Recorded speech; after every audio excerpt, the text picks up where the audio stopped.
Assalamualaikum warahmatullahi wabarakatuh.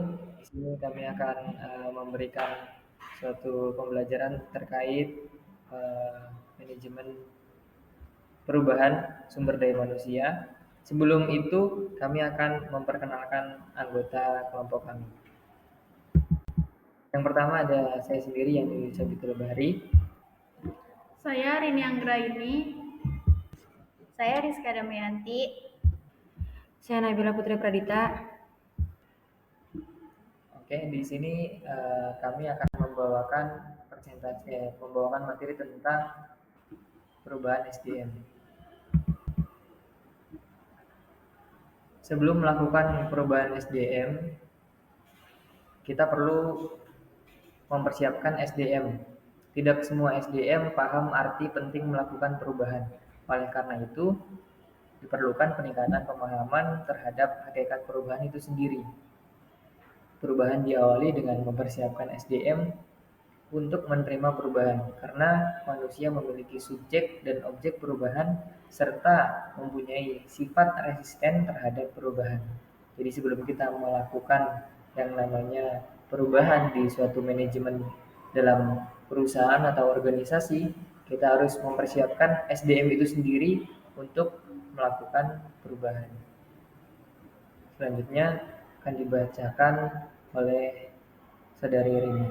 Dipersilahkan. Selanjutnya, mencapai keunggulan. Untuk menjadi SDM yang unggul dalam persaingan yang ketat diperlukan berbagai kegiatan, yaitu sebagai berikut. Yang pertama, mengembangkan potensi. Yang kedua, memperbaiki keterampilan. Yang ketiga, menjadi lebih efektif. Keempat, mencapai sukses. Kelima, mengetahui orang lain. Dan yang terakhir, merencanakan ke depan. Oke, selanjutnya ada perlibatan dan pemberdayaan karyawan. Pelibatan karyawan itu suatu proses untuk mengikutsertakan karyawan pada suatu tingkatan organisasi dalam pembuatan keputusan dan pemecahan masalah. Sedangkan pemberdayaan yaitu perlibatan karyawan secara signifikan, di mana karyawan diperhatikan, dipertimbangkan, dan menindaklanjuti masukan karyawan. Nah, kenapa sih perlunya PPK? PPK itu diperlukan karena ada dua hal. Yang pertama itu lingkungan eksternal telah berubah yang penuh ketidakpastian, kompleksitas, dan perubahan yang tidak diduga. Yang kedua itu ada orangnya sudah berubah, di mana SDM menjadi intelektual kapital bagi organisasi dan faktor dominan dalam mencapai keberhasilan. Karenanya, setiap organisasi harus mengembangkan kualitas SDM dengan pendekatan partisipatif, memberikan kewenangan dan kepercayaan kepada karyawannya. Selanjutnya yaitu ada hambatan PPK. Beberapa manajer yang mempunyai kekuasaan melakukan perubahan tidak peduli atas masalah yang dihadapinya. Sedangkan petugas garis depan memahami persoalannya tidak diberi wewenang untuk melakukannya.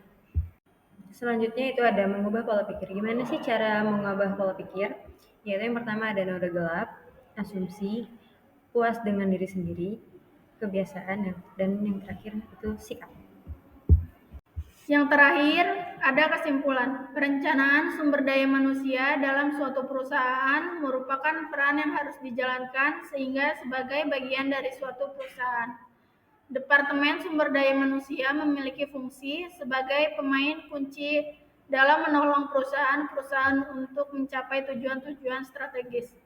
Manajemen sumber daya manusia adalah fungsi yang berhubungan dengan mewujudkan hasil tertentu melalui kegiatan orang-orang. Hal ini berarti bahwa sumber daya manusia berperan penting dan dominan dalam manajemen.